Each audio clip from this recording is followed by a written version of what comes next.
And as parents all know, we can't fool children. So if we are deeply ashamed about our bodies, but out of our mouth comes, no, you have to love your body.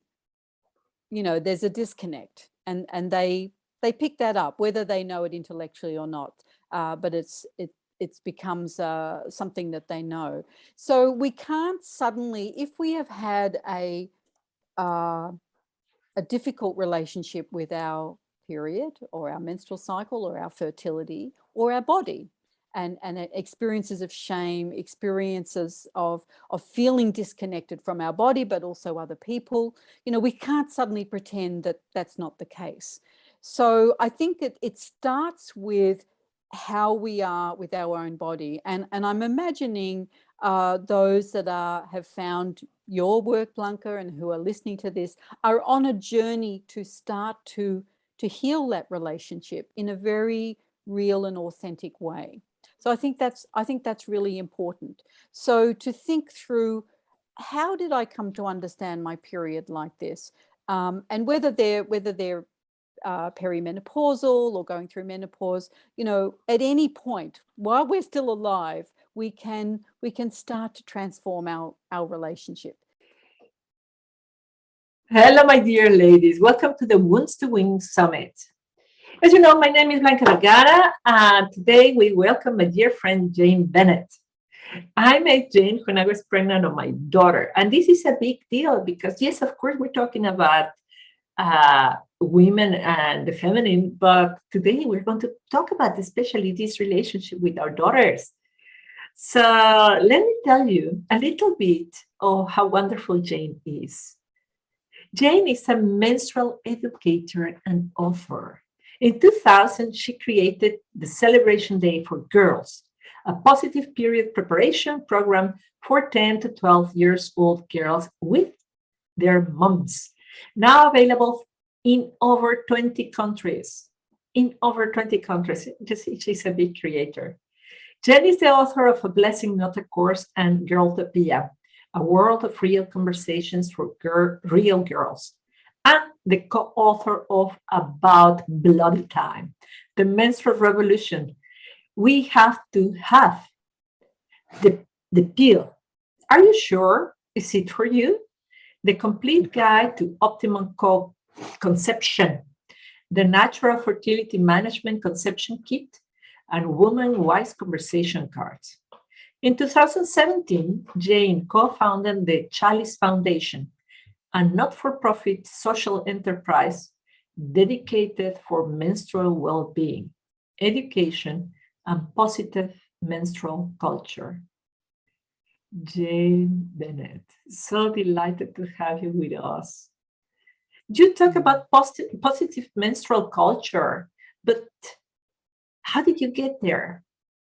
Tell us a little bit of your origin story. How did you get into this so important subject? Well, thank you, Blanca. And it's so, I just want to say it's so gorgeous to be here with you again. And my origin story with positive menstrual culture, I certainly didn't leave school thinking I was going to be a menstrual educator way back in the day. But I guess my journey into this field began in my mid-20s. Up until that point, I'd had a fairly conventional journey with contraception. I had been on the pill a couple of times. I had had an IUD, and both of which I found, had problems for me, and I didn't feel like myself, or I had a lot of extra pain. A friend put me onto a diaphragm, and this was way back in the 70s, and I really liked a diaphragm because it wasn't interfering with my body, and I only needed to use it when I needed to have that protection. And then in my mid-20s, I heard about natural fertility management. So these are fertility awareness methods to understand when we're fertile and when we're not. And at this point, I had a new boyfriend, and he was also very interested and very encouraging. So we learnt about these methods together. So this was a feature of our relationship and our intimacy. And so I went along to a woman whose name is Francesca Naish, who still works, with great dedication and incredible expertise in this field. And in those days, it was, Ronioed sheets of paper and an audio tape and mercury thermometer and just sheets to write on. But went home, really very interested and very, very curious about these methods, and started charting my cervical mucus and my daily temperature readings and other what we call secondary symptoms. And within a short time, what I found, it's almost like a veil was lifting on, my cycle and my body and this process that was happening within me. And all of a sudden, I could read it for myself and I could understand it, not just for knowing when I was fertile and when I wasn't, which was obviously really valuable and surprisingly easy to, after a month or two, to start to see I'm definitely not fertile then. I may be fertile then, I'm very likely to be fertile then, and then I'm definitely not fertile then. And this was kind of miraculous to me. Why wasn't I given this information a lot earlier? It wasn't that hard, and it was really interesting to explore this for myself. But that became almost like a side benefit, and the real benefit was understanding myself as I went through these really quite profound hormonal shifts during a cycle, how that impacted on me emotionally, psychologically, physically. And I discovered symptoms that I possibly had a bit of an inkling might have been cyclical.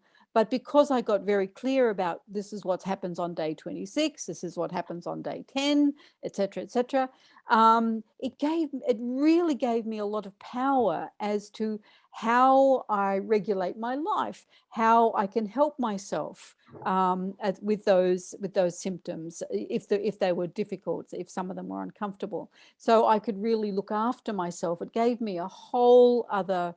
It almost gave me the self-help manual, and so I immediately became, after a month or two of learning, and then obviously ongoing learning, I became very passionate. We should all have this, we should have it from the beginning. And so I started working with Francesca, and, which we still do some work together. And then after a number of years, when my daughter was coming along, I was invited to run workshops for mothers and daughters to really help at the beginning of this whole process, to really give a positive introduction, an empowered introduction, rather than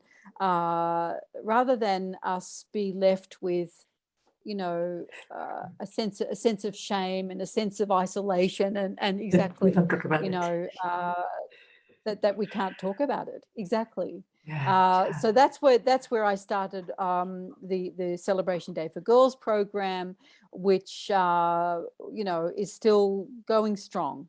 And even with COVID, of course, COVID has stopped some of our facilitators running the workshops that they would like to, but many are still able to run them, and we are running some online programs now too. So fascinating, so fascinating. Right now, I'm reading the book of The Body Keeps the Score, and one he's talking about PTSD, really, really big trauma. But one of the symptoms of trauma is the disconnection from our bodies. And I'm not saying that every single woman has PTSD, but we are trained to be disconnected from our body, and particularly our body, the feminine side of our body. And I guess you will tell me, what is that connection? What do you mean about positive menstrual culture? What is that? Well, We could spend a long time unpacking that, and it's almost like in our current world and over the last, probably several thousand years, to speak about a positive menstrual culture is almost like a Zen koan, isn't it? It's almost like a mind leap to imagine such a thing.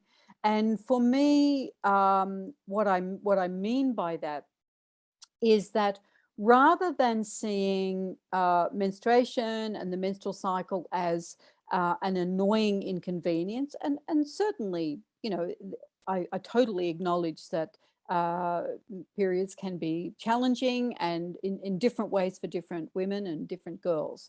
We're not pretending that it's all easy.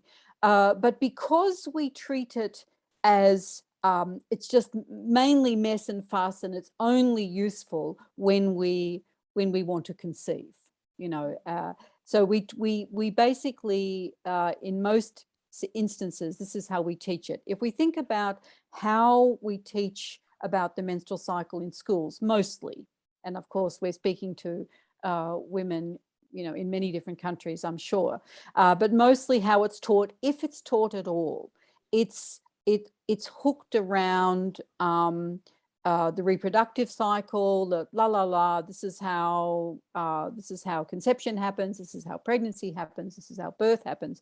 And if that doesn't happen, then after ovulation, there is the egg breaks down and there's a period, and the lining of the uterus is released and there's a period. Which is not untrue, of course. This is an aspect of our fertility. But if we think about, for the average Western woman or the average woman in a developed world, 99.5% of our ovulations will finish with a period rather than a conception. We deny that. We deny this. We deny a positive meaning to this story that not only is, almost 100% of our ovulations will end with a period, but also that around 6.5 to 7 years of our lives will be spent menstruating. We have, almost 40 years of our life, we will be in a menstrual cycle. We will be at some point of our menstrual cycle. And yet we have a huge silence and denial. We don't put generally resources into helping women, really have the positive menstrual well-being that they can. And this is quite possible. It's, a lot of the suffering that we have around menstruation or other aspects of the menstrual cycle is unnecessary. It's really just because we don't have a training, and we don't have an understanding of what menstrual health is, what positive menstrual health is, what menstrual well-being is, how to have a positive experience of our cycle. We know now that there's a lot of talk now about the menstrual cycle as a vital sign, that by understanding and being able to read the menstrual cycle, we get a really powerful window into our health that can empower us to not only improve our menstrual cycle, but our health overall, and understand ourselves and work with our well-being. So that's one feature. We also know that the hormonal cascades that are happening during the menstrual cycle, and particularly in cycles where we ovulate, really, when that is happening, the more that it happens during our fertile life, it sets us up for good health and longevity in a whole lot of features in our life. So this, and we're only starting to understand this. We've only started to shine a lens on what is the cycle itself for women's health and well-being. Yeah. That's just a little perspective. Yeah, it's just my brain goes with so many, and my heart goes with so many questions that I would like to ask you. And one that comes to mind is how we speak about it. When you were talking about how girls are educated or not, how this is talked about or not at school and at home. My mother told me that when she never heard about periods at school or anywhere. And when she got her period, her mother said, here you are going, so now every month you will need to use this cloth. That was all the conversation.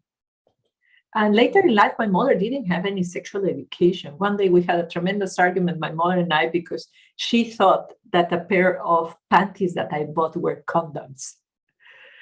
So, I cringe when I remember that. The sexual education that my mother had was basically zero. Me, I had 1 hour of the understanding of what was the sexual act in the last year of elementary school, and then afterwards nothing. And everything else I learned it because I wanted, because I picked up books, because I interviewed people because I'm very curious. And one of the things that I see is that we just talk bad about menstruation, that we say, you are dirty, it is filthy. I feel bad. It's like you will feel bad, and it is so bad. And the conversation is that I honestly, I'm now in the menopause. I can say it now. In all my periods, I basically didn't have pain. My breast hurt a little, but I did not have pain. Why? The conversation about it. I would like to elaborate on that and your experience with all the women you work with, all these different countries, how we speak about it. Please share your wisdom, your experience on the conversation about menstruation. Sure. One of the things, I mean, it's so interesting to me that you say that and you pick up on that point, because one of the things I suggest to women, when they're beginning this journey, is initially just to notice how they speak to themselves about periods, about menstruation, or even how do they speak to themselves about their genitals. What are the words they use? What are the feelings? Not to judge it, not to push it away or wish it was another way, but just start by noticing. Now we're not, and then, so that's a beginning point. As a second stage, which may be sometime later, what is some way that you can begin to make friends with your period, with your menstrual cycle, with your body? What's a simple, doable way that you can make friends? And what I'm trying to do with these steps is create very simple ways for us to add awareness, to add some insight without being judgmental, without pushing it away, because the nature of shame, and you and I were speaking about shame before we started recording, the nature is about shame, and for many women, we were introduced to periods and menstruation in a way that sets us up for shame. It's, as you mentioned, it can be having an understanding that there's something dirty, there's something shameful about having periods, and then something we have to hide, which of course sets us up, and young girls sets us up to feel isolated and to feel like we can't talk about this with anybody.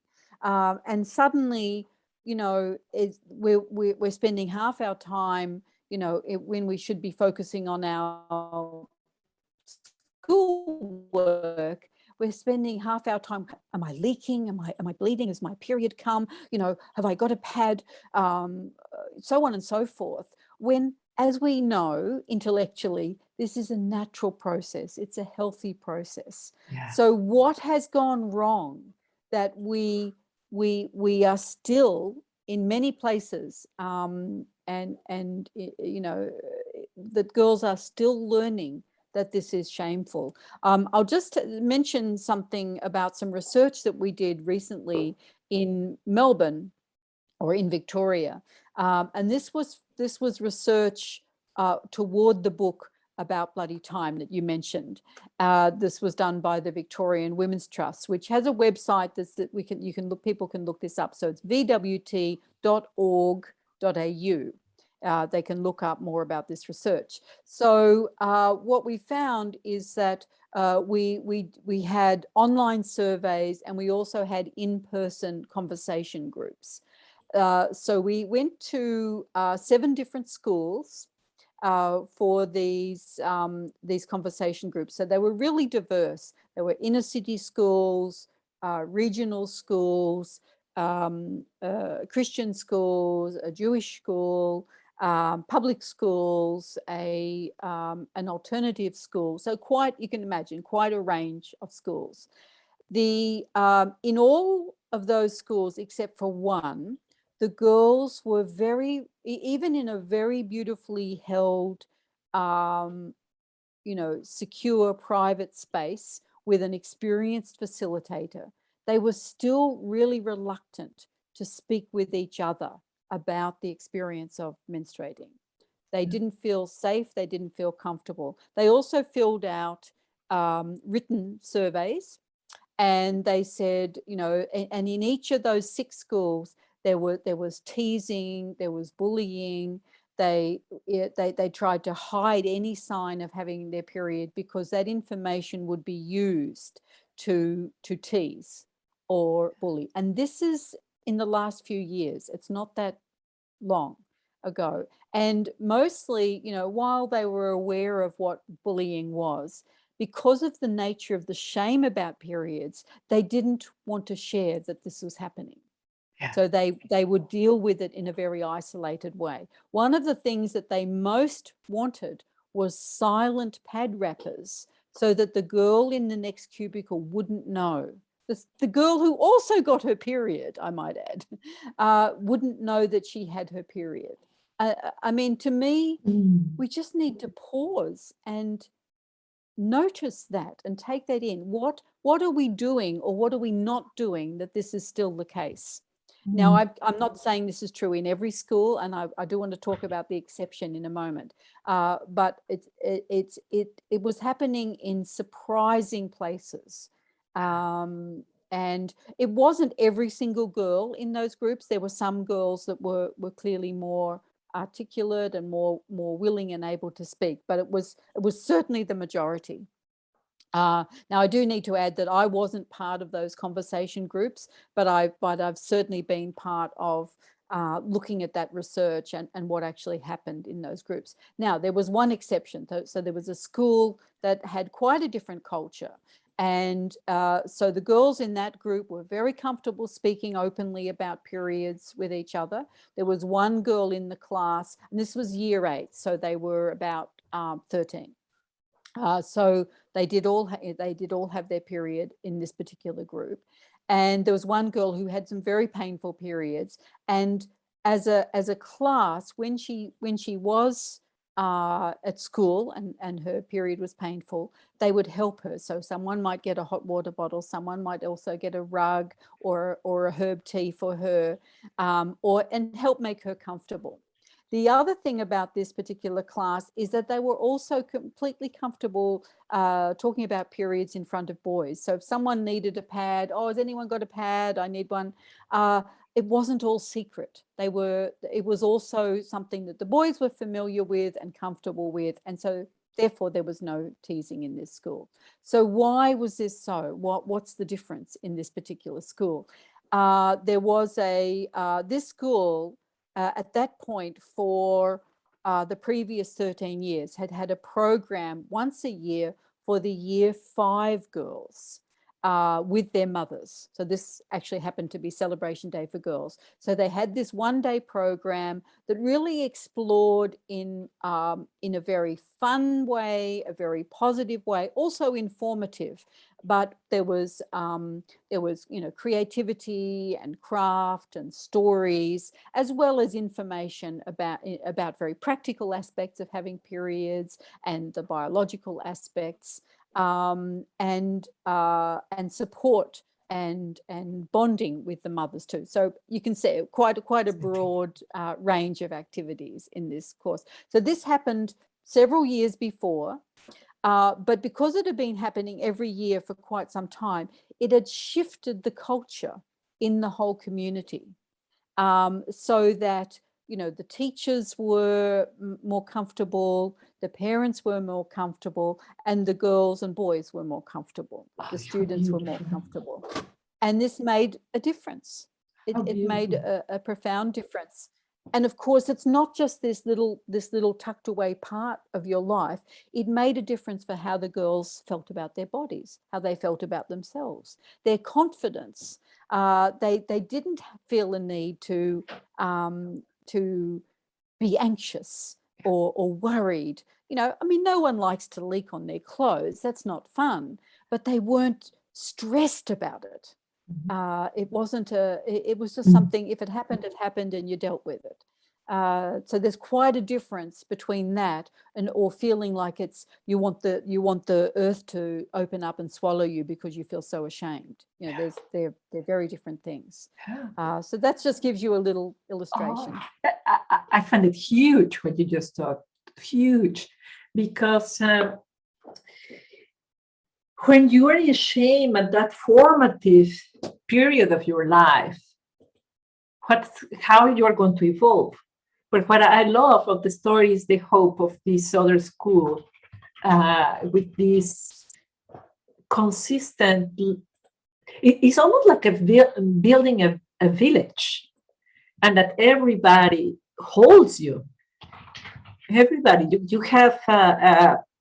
I don't know, whatever symptom you have, pain or you have stomach associated with the period. And I have conversations with many men and the husbands of my clients, and they are they want to help us. There is a lot of love from men, but if we women don't have a loving conversation internally and then among ourselves, then we ostracize them as well. I love the example. These 20 countries need to be multiplied by 10. We need to take this everywhere. It's a wonderful work that you are doing. So wonderful. So many of the women who are in the audience are moms. And what could you tell them? We have moms. Some of them still with their period. Some of them transition onto menopause. And maybe there are two questions. What would be your advice in relationship with their children, boys and girls? And what would be your advice in relationship to themselves? That's great questions, and of course they're very closely connected. And as parents all know, you know, we can't fool children. So if we are deeply ashamed about our bodies, but out of our mouth comes, no, you have to love your body. You know, there's a disconnect, and they pick that up, whether they know it intellectually or not. But it becomes something that they know. So we can't suddenly, if we have had a difficult relationship with our period or our menstrual cycle or our fertility or our body, and experiences of shame, experiences of feeling disconnected from our body, but also other people, you know, we can't suddenly pretend that that's not the case. So I think it starts with how we are with our own body. And I'm imagining those that have found your work, Blanca, and who are listening to this are on a journey to start to heal that relationship in a very real and authentic way. So I think that's really important. So to think through, how did I come to understand my period like this? And whether they're perimenopausal or going through menopause, you know, at any point while we're still alive, we can start to transform our relationship. And so, you know, it can be obviously in an age appropriate way, we can speak about, how it was when we were young, what we understood. And of course, our children all think that we got our period way back with the dinosaurs anyway. So they're not expecting to have the same experience as us. And by just being honest and I think asking questions, to connect with them is the main thing, and to keep that door of conversation open. It's so, we're all extremely sensitive to shame and being shamed. So if we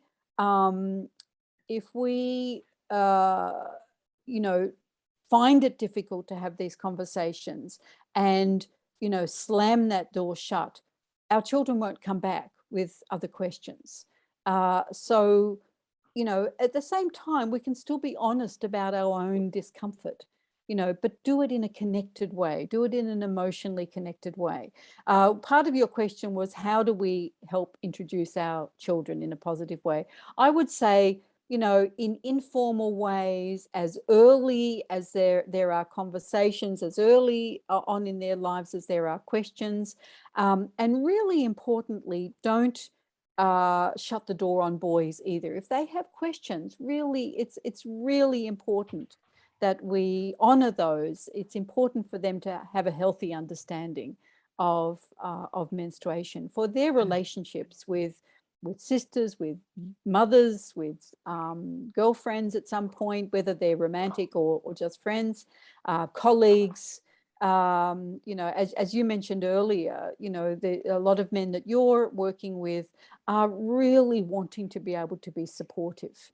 And this can make a huge difference to women. And similarly, we have a program called Fathers Celebrating Daughters, where we encourage and help dads be able to be supportive of their girls, and how to do that, and how to understand the menstrual cycle. Even simple things like, having some menstrual products in the glove box of a car. If a couple are separated, then the dad needs to have menstrual products in the bathroom at his place, or maybe have some at work, so that because we all, as women, we all know there have been times that we've been caught out, and if you know that the important man in your life, as your dad or others, have got you covered, then it just takes a whole level of stress out of the process. Or that they're very willing to, okay, I'm going shopping, do you need any menstrual products this month? And knowing what it is that you like. If you're buying disposable products, of course, a lot of people are using reusables or period underwear now, but we all might need something disposable at some point. Oh, I love it. I love it. I love it. I was thinking about, when I had my children, I educate myself on the subject of hypnobirthing. And hypnobirthing spoke a lot about changing the language. You don't deliver a baby because packages are delivered. You birth a baby. You just change the words. And I was thinking that maybe you do something like that, this reframing, instead of the dirty period is, the I'm alive, instead of, I don't know, I cannot think of a derogative term for the womb, but I think of it like my magical goddess cave. Do you work with some kind of reframing words? Do you have examples that women can emulate? Yeah. Look, there's lots of different ways to look at this, but there's one example that your question brings to mind, is that if we think, for instance, where you are, I think, is wintertime at the moment. Am I right? Yeah. So it's summer. It's hot here at the moment. It was 37 degrees Celsius here today. So pretty warm.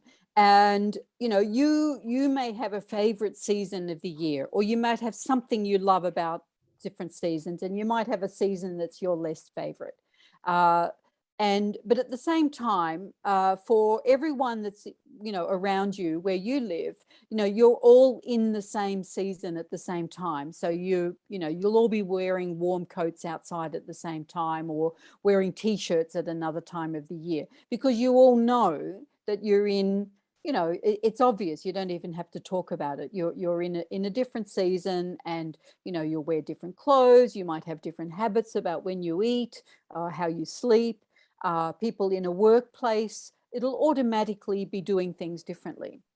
Similarly with the day-night cycle, for most of us, we sleep at night, and we're more active and awake during the day, and we understand that there are certain behaviors that we have around the day-night cycle that, again, we don't even need to speak about because we all share it.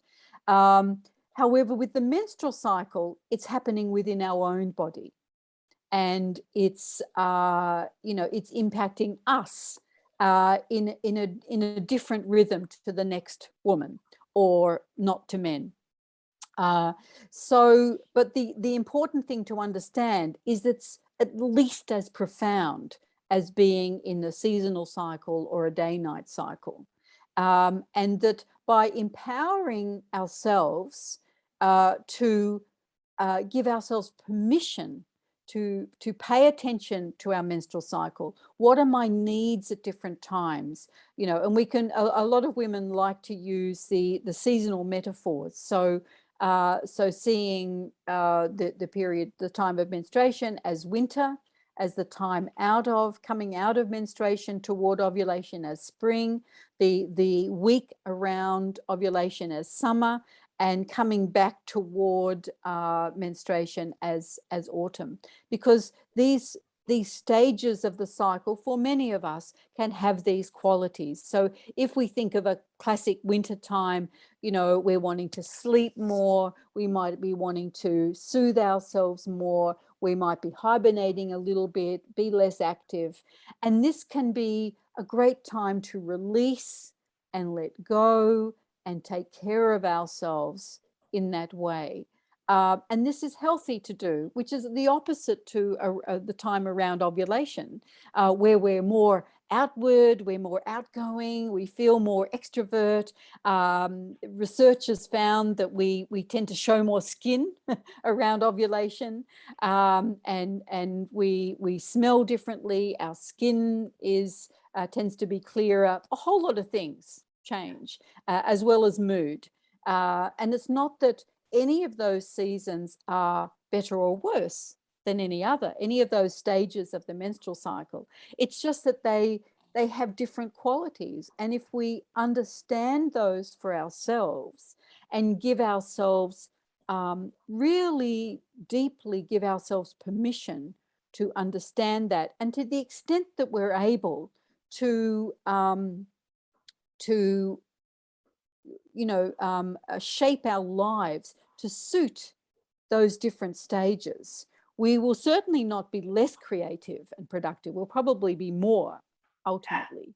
But we're taking care of ourselves according to our needs at those different stages. So I think that's that, to me, that permission is really, really key. And a lot of us weren't given that permission at the beginning. Our mothers didn't feel it. Our grandmothers certainly didn't have it, and so on.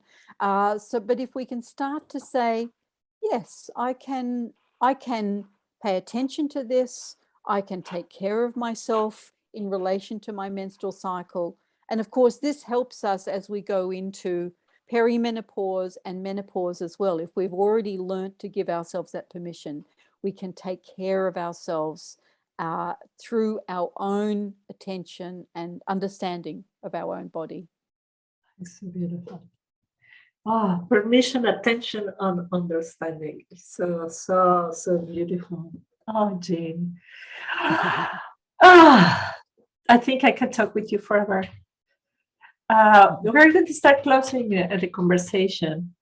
And I would like to ask you to look into your intuition and the conversation that we had so far. Is there something that we're missing on this message to help the women who are listening? What will be your last message?